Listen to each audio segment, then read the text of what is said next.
De l'Évangile de Jésus-Christ selon saint Luc, chapitre 1, versets 39 à 45.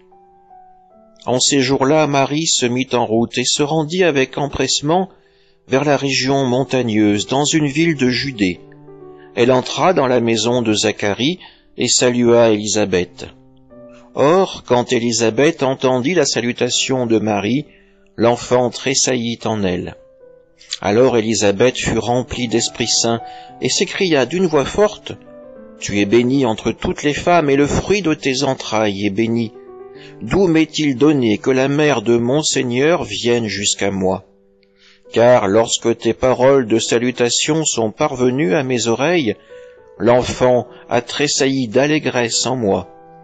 Heureuse celle qui a cru à l'accomplissement des paroles qui lui furent dites de la part du Seigneur. » Acclamons la parole de Dieu. Aujourd'hui, les deux futures mères se rencontrent. L'une porte en son sein le Sauveur, la seconde porte en elle celui qui sera le dernier prophète, qui sera la voix d'Élie qui se fera entendre au peuple d'Israël. Les deux mères se saluent, et en leur sein les deux enfants en font de même.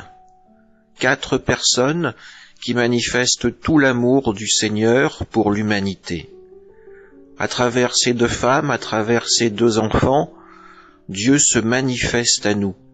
Il nous rappelle que rien n'est impossible pour lui et qu'il est toujours dans ce désir de se manifester. Aujourd'hui, soyons dans la même action de grâce que ces femmes qui reconnaissent le bonheur que le Seigneur leur a envoyé.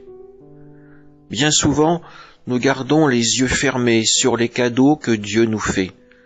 Nous imaginons qu'ils sont dus à notre propre mérite, à notre propre travail, à nos propres forces, et nous ne voyons plus l'amour que le Seigneur nous donne.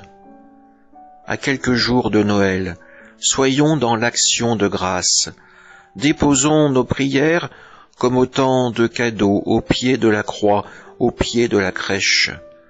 Que l'amour que le Seigneur nous donne puisse nous nourrir et nous donner la force d'être à notre tour des témoins de son amour, des témoins de sa miséricorde.